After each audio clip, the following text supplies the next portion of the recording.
Hey there, Mr. Redder here. Welcome back to another episode of r/Entitled People Stories. Our first story we'll be reading today. Neighbors tell me to stop using my hammer because they have a new baby. After that, am I the jerk for leaving a dinner date after he fed his dogs a better meal than us? And after that, am I the jerk for failing a student, giving them a reality check, and then ruining their college plans? Now for every thumbs up this video gets, one Karen does not get to tell her neighbors what to do. The only thing I want them to do is subscribe to the Mr. Redder podcast on Spotify and iTunes. So please smash that like button and subscribe and turn on notifications for new stories from Reddit every single day. Neighbors tell me to stop using my hammer because they have a new baby. My neighbor just rang my doorbell to tell me his wife said to stop hammering. I was dumbfounded. I just kind of stared and said, "Excuse me?" And he informed me that we would be unable to make any sort of noise for the next few months because of their new baby. To which I laughed in his face and closed the door. And now his wife is screaming at my door, and he's messaging me to please just do what his wife says. So some background. My spouse bought this house in 2011. Both houses are single-family detached homes. Both lots are 1.5 size lots, so there's roughly 33 feet between our houses compared to the 6 feet for the rest of the street. Neighbor husband was already in his house. I moved in 8 years ago. Shortly after, saw the neighbor for the first time, and it was someone I've known since I was 4 years old. We went to school all the way through high school together. We're now 40 years old. 3 years ago, he met a woman. She had at the time a 2-year-old daughter. She would stay at his house, and I would constantly find the kid wandering the streets. They would just send her outside with no supervision, no toys, no fenced yard, and expect her to entertain herself. The kid was, and still is, nothing but a brat. 2 years ago, she moved in with him and brought her daughter with her. I run a daycare, so my yard is full of fun toys, but we also have 3 other fenced-off areas, one for our pool in the summer, one for our dogs, and one for our hot tub. All these have separate fences and self-closing gates, plus my external fence is 6 feet tall. During 2020, when lockdown hit, the kids were doing virtual schooling from home. She never actually did it. She would be ringing my doorbell in the middle of the day asking me to open my yard for her to play. I would explain that she can't be here when I have daycare kids and my daughter will come out to play after supper. She went to their backyard, dragged patio furniture to my fence, and climbed over it. Who knows how long she was actually out there, but she decided she was done and then couldn't get out. The latch for my main gate is at the very top so that the kids can't open it when my back is turned. She started screaming, so I ran out in a panic. I took her home, explained what had happened to her mom, and her mom gave me crap for just not allowing her to play. I face $100,000 fine if she's caught on my property during daycare hours. I explained this. She still snapped and called me a jerk. I left it at that. It happened a handful of more times. I started sending them daycare invoices. Still kept happening. I finally told them I would have to call the police next time, which I did. Except this time, Mom and Grandpa were both sitting outside on the stairs and watched her do it. Also, never bothered to come help her open the gate when she started screaming. Police told them to stop or Mom would face charges. I now have proximity sensors at the top of my fence and I get a notification if anything goes over my fence. It's gotten better as she has gotten older. So last summer, we set up our above-ground pool. Just ordered a new pump system and heater. Pool was half filled. I had also just done up all my planters. I casually glance at my security cameras and see her by the pool. I head out. Main gate was open as the neighborhood kids were running from yard to yard playing. She took it upon herself to go to the pool and take buckets of soil from my planters and dump it into the pool. $400 of damage to my brand new $1,000 pump and heater system that was up for less than 4 hours. I snapped and screamed at her to get out of my yard and to not come back. She's not allowed in my yard at all unless me or my spouse is out there. Now to current time. They had a new baby last week, and me hammering in my basement is disturbing them in their house 33 feet away. And they expect me to wait until the fall to finish my project. So I'm currently sitting on my bench outside, enjoying a glass of water with my outdoor speakers playing metal while I mow the lawn, which is much louder than the little bit of hammering I was doing. I'll finish that tonight after dark. Edit. Lots of people are saying to call the police. I do call the police when I feel it's necessary.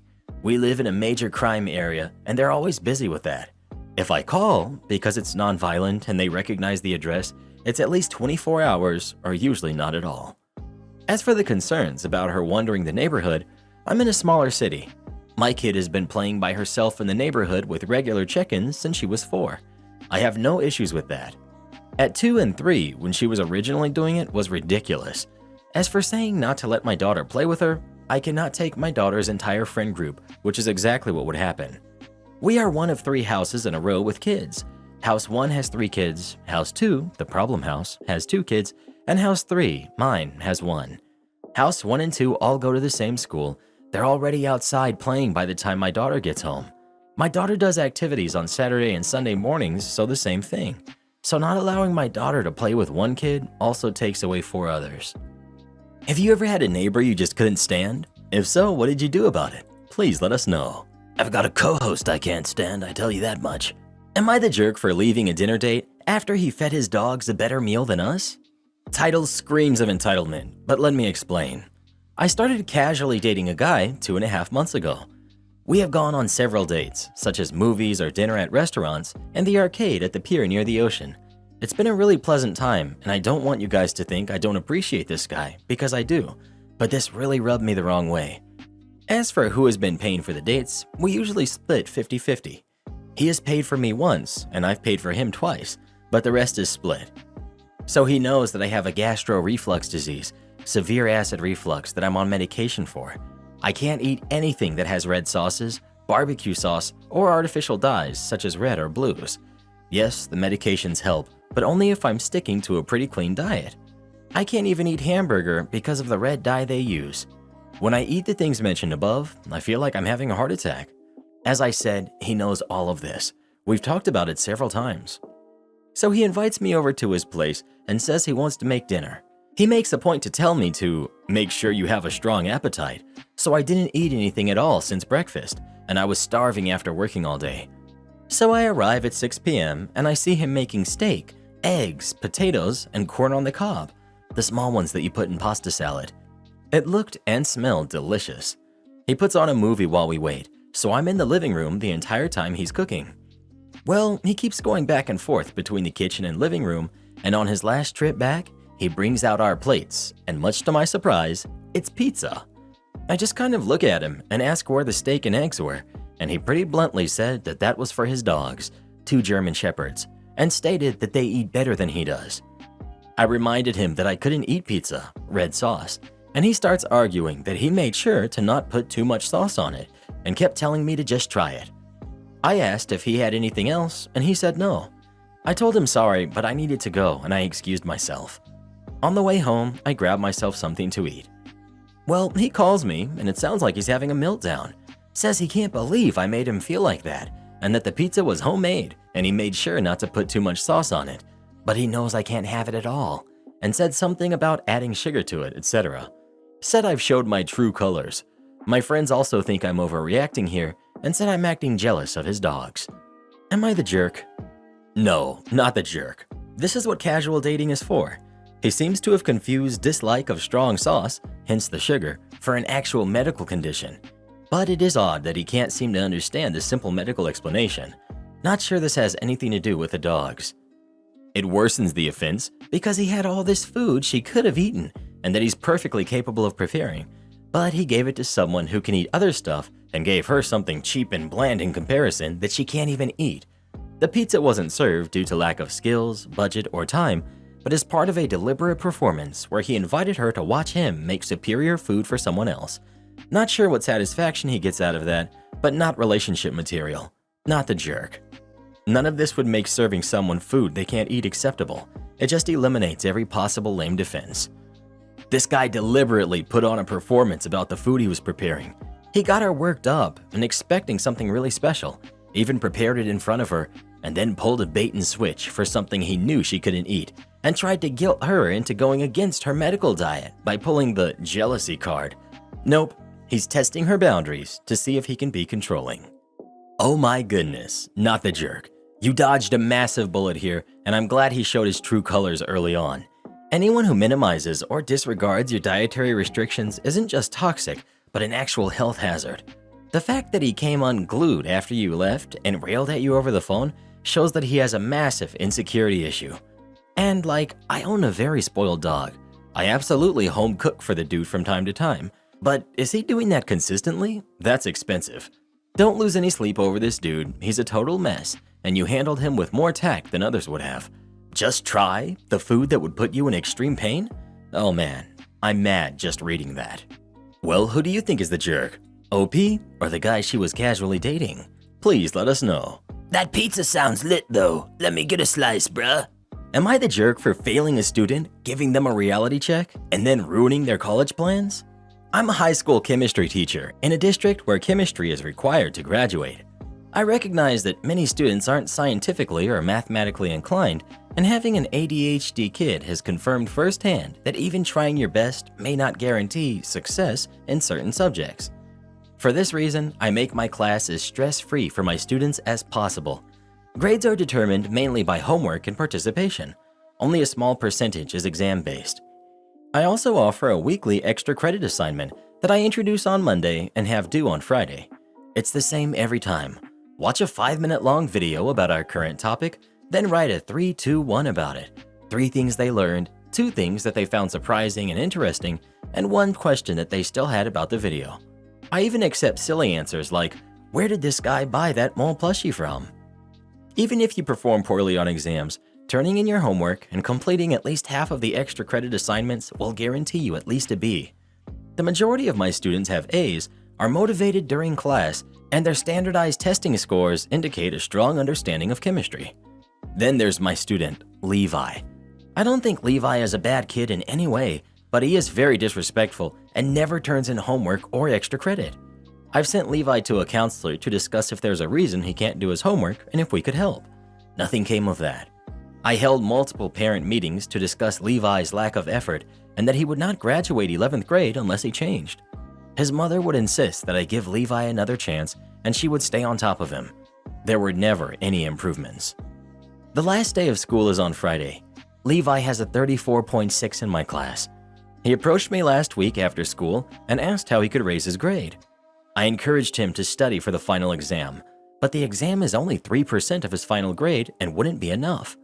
Because he failed both semesters, he doesn't have the option to make up a semester in summer school and will have to repeat the 11th grade. Levi begged me because he and his friends were planning to attend the same college, and if he were held back, he'd be left behind. I told him, Levi, your conduct and lack of effort will not work in college or the real adult world. You're not ready for the complete adulthood that comes with college. Your grade is the one you earned, and that's final. Levi looked devastated and left. Later, his mother emailed me saying she wished I had invested more in Levi. I hate having to fail a student, but I feel Levi needed a harsh reality check, and he gave me no choice. It would also be unfair to my students who did try. I talked about this with some family members, and many told me I could have taught Levi a lesson without ruining his future, and that I went too far with my words. Again, I didn't enjoy it, but still believe it was necessary. Am I the jerk? Not the jerk. You did everything you could. Levi is at the point where he doesn't need his hand held all the time, and he needs to take initiative for his own grades. You had opportunities. You can't force him to do them. You didn't ruin his future. He's doing that to himself. Also, not going to college when he expected is not ruining his life. Many people go to college after a year off or even later in life. OP, not the jerk, because you gave them an easy minimum. His college professors won't care if he fails or not. It's time for him to grow up and stop letting his mother protect him with excuses. You also had multiple meetings with his mother and counselor. Everything was laid out for what he needed to do to pass. Failing a student is hard, but he needs to learn that his actions, or lack thereof, have consequences. You may have saved his family from a very expensive lesson of him dropping out after his first year in college. Definitely not the jerk. I'm guessing your friends throwing around this ruining his future idiocy aren't teachers. You did try. You just listed the several ways you tried. Levi did not try. Therefore, Levi fails the class. You don't do him any favors by sending him to college with the work ethic he's shown in your class. Why are you even questioning yourself? Not the jerk. Well, what would you have done in this situation? Would you have failed Levi or not? Please let us know. I would have told his mama that money can solve anything, as long as she sends it by tonight. Think I witnessed a divorce. I'm a server in a fine dining restaurant that is relatively popular in my city. Had a couple visiting from where we later found out was Texas, we think, come in from dinner. At the start of the meal, they seemed like a great couple, super friendly and really excited to be there. They opted to do one of our tasting menus with the optional wine pairing and an added course. All in all, their tab was around $800 before tip. This becomes relevant later. So the evening goes by. They're enjoying everything and everything's going great. They love the food and they love me. At one point in the evening, I got a little busy, so I did not notice that the husband had gotten up from the table right away. When I go over there to check on their second to last course, I notice that he's not at the table or in the restroom. I stop by to check in with the wife to see if he stepped away for a call or something like that. This poor woman looks up to me and just goes, "I don't think he's coming back." Normally, I would be very good at holding in my shock, but in almost 10 years in the industry, this is the first time that's ever happened to me at a table. In an attempt to keep the mood light and save this lady's evening, while not getting overly personal with the guest, I try to make a few jokes with her, one of which was, "So do we hate him now or what?" She replied, "Well, he's my husband, so that's not really an option." Folks, my jaw hit the floor. At this point, the wine has started to hit her and she's really panicking. To her credit, she kept it together enough that if you weren't directly next to the table, you would not notice. She also went through the rest of the tasting solo, which again, major props to her. After she finishes the meal, we're trying to do everything we can to turn the night around. Offer to pay for her Uber since her husband ditched her, but she refused since their hotel was an hour away from the restaurant. She decides to sit at the bar while she's waiting for her car to get there. She asked for a shot of tequila, and we were happy to oblige because all of us are still flabbergasted. Husband finally calls her to tell her that he's cut the vacation short and is on his way to the airport. Her car gets there right as she's telling us this, and the last thing we hear from her is, "Well, now I have to go figure my life out." For the rest of the evening, this is all any of us can talk about, collectively trying to Nancy Drew our way into what could have happened at that table to cause this. All at once it hits us that we probably just witnessed the initiation of a divorce. And one final note, the lady paid the whole tab and still tipped over 20%. I've watched a couple of friends end their marriages over the years. There's a right way and a wrong way to do it. This is the wrong way. Am I the jerk for refusing to tutor my cousin and proofread his essays for free? I, 28 female, am a PhD student in writing who teaches gen ed writing classes, mostly freshmen and sophomores, at my university. I also tutor a lot of high school students in my hometown over summer breaks and have helped people go from failing their English classes to getting to a C or a B level within the summer. Because of this, I get a lot of my tutoring students from referrals, either from parents or from teachers. I charge $60 for an hour of tutoring, and no one I've worked with has ever felt as though that's too much. In fact, several parents have insisted I take more money because of the work I've done with their kids. My younger cousin just finished his junior year of high school and has really struggled with writing. He failed English 1 as a freshman, failed it again in summer school between freshman and sophomore year, squeaked by with a D in his sophomore year, failed English 2 in the summer school before junior year, and again passed with a D during his junior year. He now needs to complete English 3 in summer school and English 4 his senior year, or he won't be able to graduate on time. I've offered before to help tutor at a discount, $15 to $20 an hour, but his parents insisted he didn't need my help, and especially not such expensive help. This time around, they came to me begging for help because the situation is down to the wire. They want me to work closely with him multiple times a week during the time he's in summer school and meet with him twice a week all school year. I'd be giving him general writing tutoring while also helping him proofread every writing assignment. The issue here is that summer and upcoming academic year, I'm working on my dissertation and teaching 2 classes a semester. I normally don't tutor during the school year because my students and my own work need 100% of my attention. I was planning on taking only 1 tutoring student this summer because I have such an intense research and writing agenda. I told them I'd work over the summer twice a week for $15 per hour-long session, a pretty significant cut, and then once a week for an hour and a half during the school year for $25 a session, since my time is so crunched then. They were furious at this and said they couldn't believe I'd have the nerve to charge them when my cousin is so in need. I then knocked it down another $5 per hour, but they said they wouldn't accept anything but free. I said I wouldn't work for free. They've now spread this to the whole family, and a lot of people have called me petty and selfish for trying to make money off family, and that if my cousin doesn't graduate with his friends, it'll be my fault. I feel awful for him, but I just can't work for free when I'd already be overextending myself. Am I the jerk? Not the jerk. If what you do isn't valuable, why do they need it so badly? They feel entitled to your time and energy because you're family. But as a PhD student, I feel your boundaries are extremely reasonable, both in terms of getting paid for your time and limiting the time spent tutoring during the school year, and your offer was quite generous. Their reaction is unacceptable, and they're trying to manipulate you into changing your boundaries to serve them. I wouldn't. Good luck. Not the jerk. Don't ever lower your rates that much, not even for a friend or family. If you have a possibility to earn more, you would be doing exactly the same job for them that you do for clients who pay 4 times more. You would basically just be throwing money in the trash. Don't sell your professional skills cheap to your relatives. Am I the jerk for forwarding "stay away from my man" messages to the boyfriend they were about? I am friendly with an older guy at work, Dan. We have to travel for work sometimes. He's more like a work friend than a real close friend. But I got this voicemail, a call from a girl that sounded drunk and slurring her speech, telling me that I ought to stay away from her man, Daniel. At first, I thought it was a wrong number.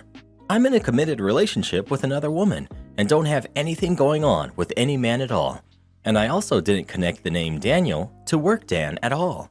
We just aren't close enough for him to come to mind.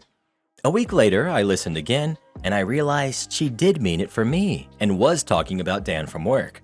She said something indistinct about Seattle, which is where Dan and I had just taken a work trip to, along with our manager Lisa. So I saved the voicemail and I sent it to Dan. I'll just quote the exchange. "Is this your girl?" "That's Irene. What's going on? What is she calling you about?" I have no clue how she even got this number. I only ever met her at the company Christmas party last year, and we never talked since then. You should talk to her, to be honest. This was out of nowhere? Yeah, I literally thought it was a wrong number at first. Anyway, you really need to talk to her about whatever she's feeling upset about. That's something that needs to be worked out in a relationship. Yeah, I'll talk to her. Thanks. End quote. Anyway, a few days later, I got another voicemail from the same number, and she sounded more sober. She said that it was real shady of me to send something she did drunk and regretted to her boyfriend and not even try to talk to her. I feel like it was getting kind of inappropriate that my coworker's girl was sending me these messages about stuff that seemed like conversations they need to have privately in their own relationship. This might be shady, but I sent that voicemail to Dan too, saying, "Hey man, I hate to say this, but you seriously need to sort this crap out with your girl. I don't know what she's on about, and I honestly want no part in this. I'm getting the impression she's reaching out to me because she has some issues with what you're doing with work travel. If that's something you're doing and she's not okay with, y'all seriously need to work it out between yourselves." He replied saying he was sorry. He hadn't wanted her to call me at all, let alone twice. I blocked her number, and I feel kind of bad about it because it seems like she's feeling insecure about something. But I also feel like if she has a problem with something her boyfriend is doing, she needs to take that up with him, not me. Like, I didn't say this, but I really think that if you feel like you have to threaten other people to stay away from your partner, that relationship has run its course anyway. Why even be with someone you don't trust to stay loyal without you forcing it? Am I the jerk for forwarding these voicemails? Nothing to feel bad about, not the jerk. Totally inappropriate for her to drag her boyfriend's coworkers into their drama. If she continues to harass you, tell him you will speak to HR or even the police. She's risking his job doing that stuff as well. Well, who do you think is the jerk? OP or Irene? Please let us know. Entitled parent tries taking my emotional support dog. I have pretty bad PTSD, and I also have a tic disorder along with anxiety, so me plus people don't work out. My dog is completely trained and is meant for panic attacks, may I add. So I'm walking through the mall with my large lab mix named Tiger. He has his vest on, which clearly states he is a service dog. He was walking in our normal position, him on my right, slightly behind so he can watch me. He doesn't mind kids, so if I'm having a good day, I will have him sit and let the kids play with him. I go to that mall quite a lot, so I see the same kids often, and I've honestly bonded with a few of the families. Enter the entitled mother. I don't remember ever talking to her, so when she walked right up to me, I was quite confused. I wasn't having a very good day, so while I was standing, doing I don't know what, Tiger was laying between me, and doing slow circles because that makes me feel safe. Excuse me, may my son pet your dog? She says in the Karen voice. You know what I mean. I'm sorry, but he's a service dog and he's on duty, so he can't be pet right now. Or something like that. I said this in my sweetest dealing with kids voice because I didn't want to seem like I was arrogant or anything. I went back to doing whatever I was doing. Tiger puts his paws on my thigh when something's wrong, and I immediately look down. The small kid, probably around 4 to 6, was petting him. Excuse me, can you tell your son not to touch my dog? I again used a polite voice. Why? I've seen you let other kids pet your dog. She snapped at me. I could feel the panic attack building up. I started shaking slightly, but was able to calm myself pretty fast. Mommy, can I have the doggy? My head snapped towards the kid, who was tugging on the leash and vest. Of course, honey. How much for the dog? He's not for sale. As I said, he's a service dog and is trained specifically by me for me. He was only partially trained when we adopted him, and I finished his training. So, my son needs a service dog. He's clearly blind. In my brain, hold up, this doesn't add up. Ma'am, if he did need one, you would have to have a dog trained specifically for him, because my dog is trained for PTSD. She huffed, grabbed her son, and walked off. I thought that was the end of it and walked to the food court. I sat with my pretzel and went through some schoolwork, I think. After a couple of minutes, I heard the same annoying Karen voice. Okay, son, so distract that lady. I was confused, but for some reason went back to what I was doing. Excuse me, miss. Yes? What kind of doggy do you have? Well, he's a lab. I didn't know what to say because what should I say? He's like 6. Out of nowhere, I hear Tiger yelp and immediately looked to see where he was at. And there was Karen, holding his lead with one hand and his vest with the other. He was now about 3 feet away from me, so he was clearly uncomfortable. Give me my dog. I was definitely way too calm for the situation I was in. He's my dog. Someone called the police. This crazy lady is trying to take my service dog. I was shaking and breathing heavy because of one of my major triggers is people yelling at me. I was seriously upset. Not only did she steal my dog from me, but she then called me crazy. Ma'am, give me my dog. Do you even know his name? I'm still shaking and somehow managed to keep a stable and firm voice. This is my dog, Ginger. Tiger didn't even move when he heard that. He was still standing here being handled by this nut job. I whistled because that's what I usually used to call him. Tiger, come. He pulls hard on her to get to me and dragged her to the ground. She looked like she was about to explode. He sat between me again and I grabbed his lead. See, my dog. She pulls herself up and dragged my dog back to her again, smacking my arm in the process. She hit right where one of my worst scars are, and at that point, I lost all composure. Give me my dog! I didn't care about being kind anymore. She didn't budge. It's my dog. I'm calling the police. Enter Tyler and Sarah, a sweet younger couple who me and my family know quite well. OP?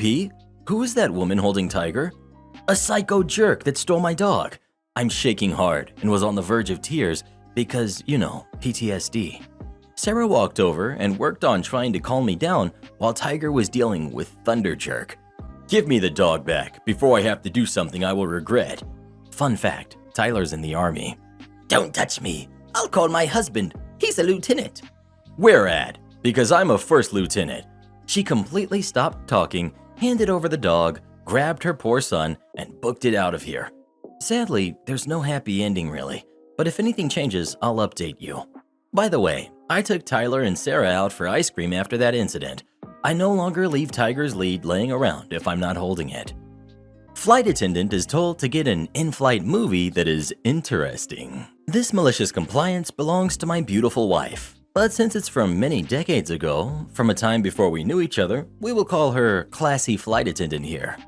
First, the usual disclaimers. I'm on computer, so completely responsible for the formatting. English is my first and third language, and my mother was a school teacher, so I'm also completely responsible for my use of spelling and grammar. The setup. At the time of this event, Classy Flight Attendant is one of the top-tier flight attendants for her country's national airline. Strictly speaking, any of their flights that do not involve parts in the USA or its territories are not required to follow all FAA rules. However, whenever they fly to ports regulated by the FAA, they are expected to follow those rules to the T. Of course, it doesn't always work out that way in practice. On this occasion, classy flight attendant has just landed from Europe at her home airport in South America, only to learn that she's being turned around for a round trip to New York City. She protests. By the time she lands in New York, she will be well outside FAA rest period rules with all the consequences that could follow. Her supervisors don't care.